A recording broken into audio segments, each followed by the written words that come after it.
Today, Fibs, Bribes and plain stupidity hooks more first-time buyers.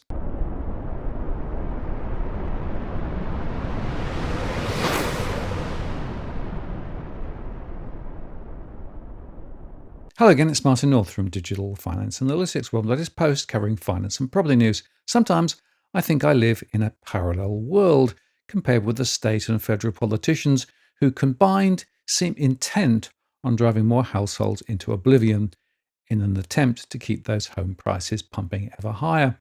This despite the obvious disconnect between prices and affordability and the link between inflated money supply versus debt and home prices, as I discussed yesterday. From before the pandemic in 2020, the largest nominal house price rises have been in Sydney, with prices up around $512,000, followed by Brisbane, with prices up by around $453,000, whilst at the other end of the spectrum, the lowest price rises were in Darwin, with prices up a mere $148,000, and Melbourne, with prices up by just $161,000. But in percentage terms, Adelaide housing prices are up 87.1%, Perth by 86.1%, and Brisbane by 83%.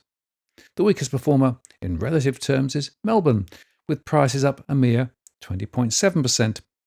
But now, if you look carefully, the waves of unaffordability have spewed out from Sydney and Melbourne to touch almost every other area of the country.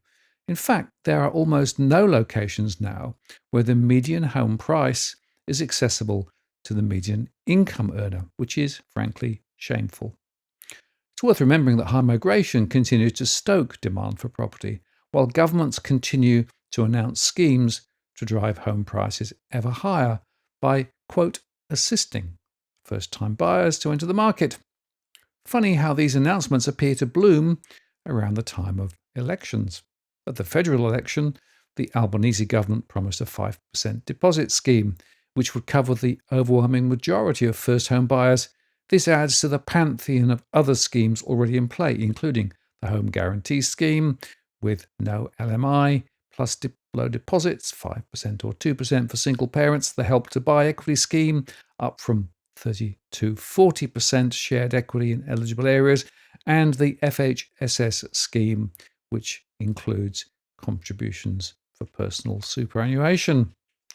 But the excellent Productivity Commission reports, including the 2004 publication First Home Ownership and more recent outings, highlights that fueling first home buyer demand with government support was counterproductive. It is not typically home buyers who benefit from the assistance, it's the sellers who receive a higher sale price, the report said. What this means is that assisting home buyers can make housing less affordable, particularly for people who do not qualify for assistance.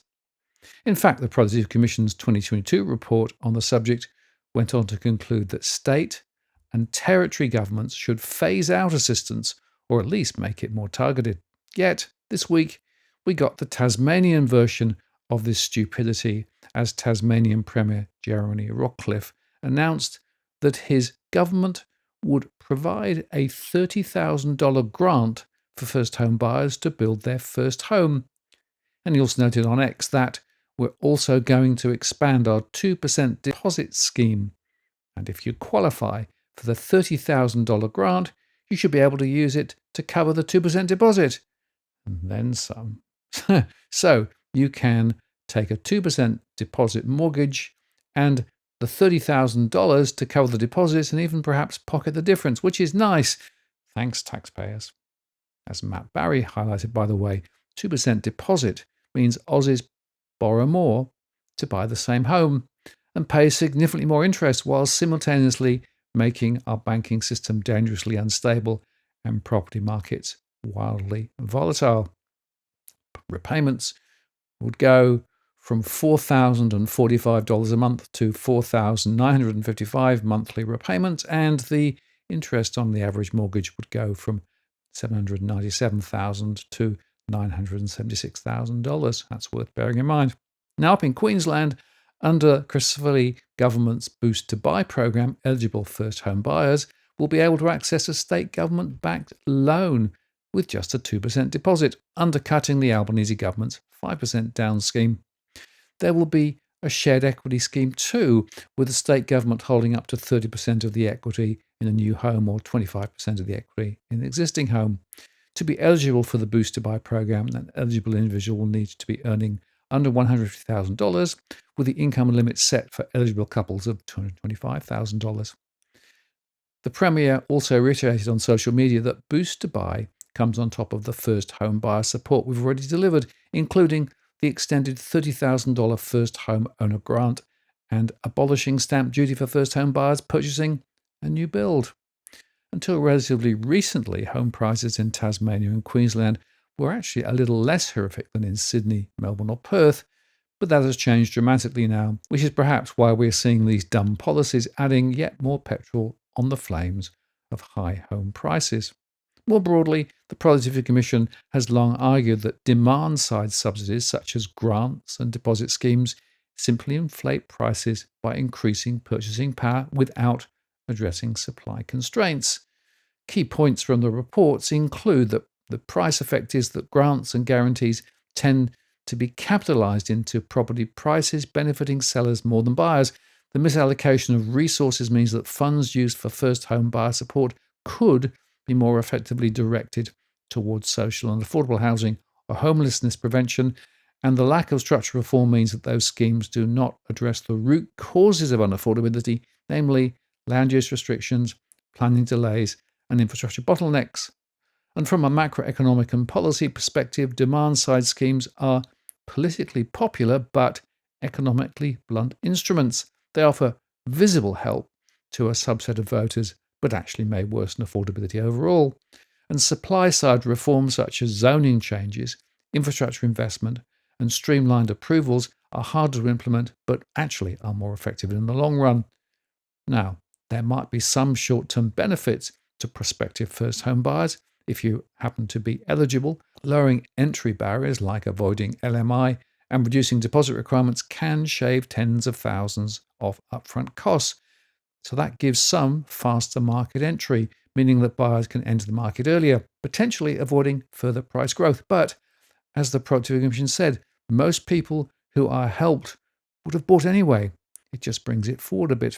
But there are also some huge risks here. For example, higher leverage, meaning buying with a 5% deposit or worse, 2% deposit, increases financial vulnerability, especially if interest rates were to rise or property values fall.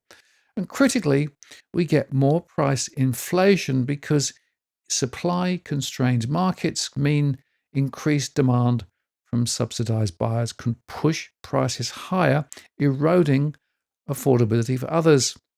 And then there are distributional concerns. For example, eligibility caps mean that income and property price caps can exclude many urban buyers, especially in Sydney and Melbourne, and those renting cannot afford to even save for a small deposit without help from the bank of mum and dad.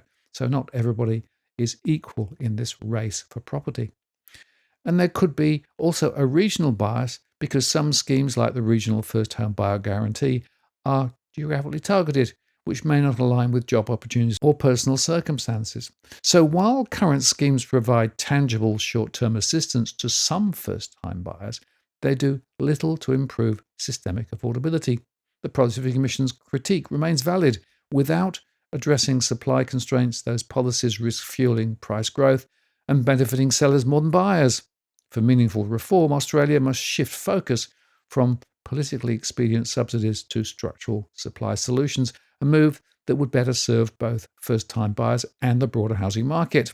And by the way, we have to come back to migration. Migration must be dialed back to fit within the current development envelope, something which the Productivity Commission chose not to tackle. Yet, here we are, with more taxpayer-funded bribes designed to appear to help people to get into the market, yet in reality, blowing up the bubble some more.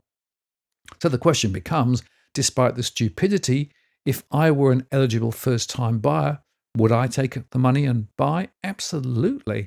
It might be economically illiterate, but for the few who make it, these do offer a bridge to home ownership, even as it takes the Ponzi to new heights.